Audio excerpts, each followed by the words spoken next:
Halo semuanya, perkenalkan nama saya Belnina Ferarti Selni. Saya siswa SMAK Santo Fransiskus Xavierus Ruteng dan saya dari kelas 10A. Jadi pada kesempatan kali ini saya akan membahas tentang materi.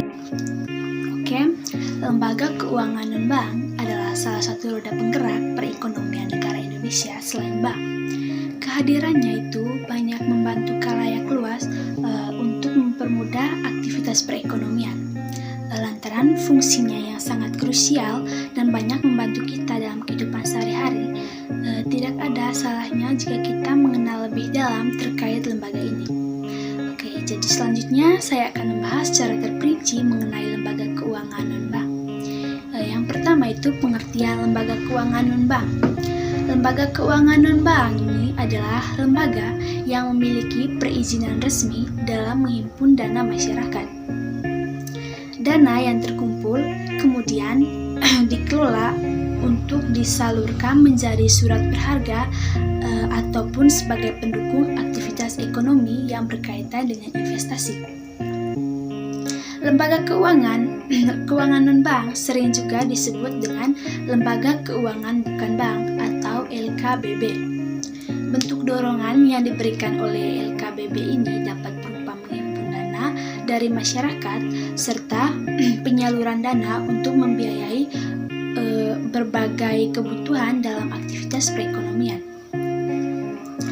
LKBB sendiri pertama kali itu muncul di Indonesia sejak tahun 1972. Tidak hanya menghimpun dana dan mengelolanya, lembaga ini juga berkomitmen untuk menjalankan dua prinsip penting.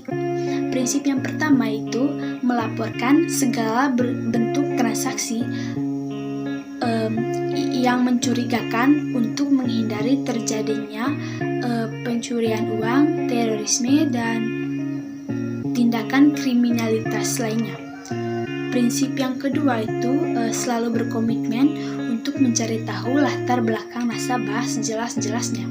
Misalnya identitas lengkap, riwayat kredit, sampai dengan kebiasaan dalam bertransaksi. Jenis-jenis yang berikutnya itu jenis-jenis lembaga keuangan non-bank. Yang pertama itu pegadaian.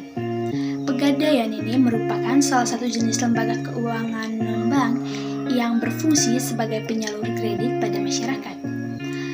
Pegadaian adalah salah satu badan usaha milik negara atau BUMN sebagai solusi bagi masyarakat yang membutuhkan pinjaman dengan cara menggadaikan aset ataupun barang yang dimiliki. Beberapa jenis produk pegadaian yang paling umum antara lain yang pertama itu gadai emas, gadai konvensional, gadai syariah, dan penyedia jasa taksiran. Yang kedua itu koperasi simpan pinjam. Lembaga keuangan non-bank berikutnya yaitu koperasi simpan pinjam penyedia jasa penitipan barang berharga. Perbedaan yang paling kentara antara koperasi simpan pinjam dengan bank yaitu besaran bunga yang diberikan. Yang ketiga itu pasar modal. Pasar modal adalah lembaga keuangan non-bank yang memiliki fungsi sebagai tempat jual beli surat berharga dengan jangka waktu lebih dari 1 tahun atau jangka panjang. Pasar modal ini adalah tempat yang ideal untuk para pencari dana atau emiten untuk mendapatkan penanam modal atau investor. Nantinya para penanam modal ini dapat menanamkan modalnya dengan cara membeli saham atau obligasi perusahaan melalui pihak sekuritas. Yang keempat itu pasar uang. Seperti halnya dengan pasar modal, pasar uang ini juga merupakan tempat yang ideal untuk mencari penanam modal atau investor. Aset yang diperjualbelikan dalam pasar uang itu meliputi surat berharga pasar uang atau SBPU, deposito, sertifikat Bank Indonesia atau SBI. Perbedaan antara pasar uang dan pasar modal yaitu jangka waktu surat yang diperjualbelikan. Pasar uang ini cenderung menjual surat berharga dalam jangka waktu pendek seperti 1 tahun atau kurang dari itu. Yang kelima itu perusahaan modal Ventura. Dilansir dari Otoritas Jasa Keuangan atau OJK, perusahaan modal ventura dapat diartikan sebagai perusahaan yang mendanai suatu usaha atau perusahaan dengan jangka waktu yang sudah ditentukan. Adapun bentuk kegiatannya bisa berupa kesepakatan dalam pembagian hasil, saham, dan lain sebagainya. Yang keenam, perusahaan asuransi. Lembaga keuangan non-bank yang memiliki peran sebagai pelindung apabila terjadi hal yang berisiko, yaitu perusahaan asuransi. Perusahaan jenis ini memiliki banyak jenisnya, antara lain yaitu asuransi kesehatan, asuransi pendidikan, asuransi kendaraan, asuransi jiwa, asuransi perjalanan, sampai dengan asuransi properti dan kepemilikan rumah. Cara perusahaan ini bekerja yaitu dengan cara menghimpun dana melalui premi yang dibayarkan oleh nasabah secara rutin dan berlangsung dalam jangka waktu tertentu.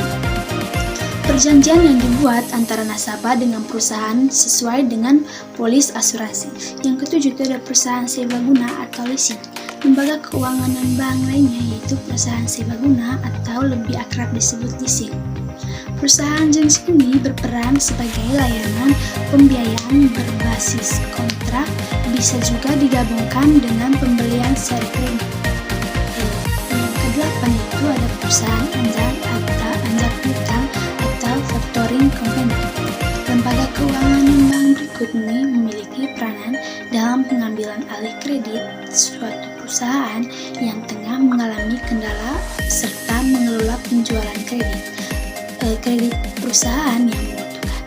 Yang kedelapan itu ada perusahaan dana pensiun. Nah, perusahaan dana pensiun dari lembaga keuangan non-bank ini berperan sebagai layanan pinjaman hari tua.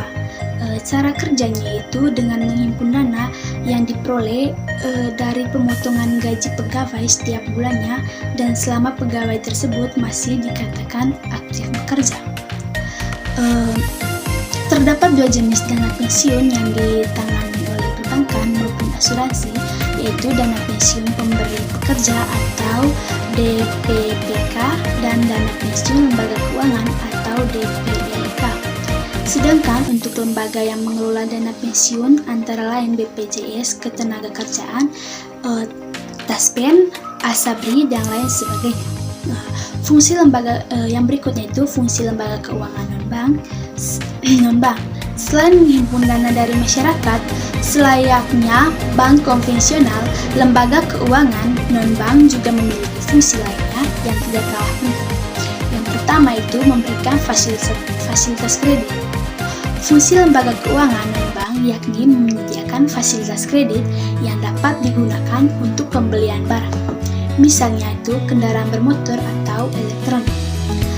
Sebelum pengajuan kredit yang ada dapat disetujui, calon peminjam diwajibkan untuk mengikuti syarat dan ketentuan. Yang berikutnya saya akan menjelaskan fungsi lembaga keuangan non-bank.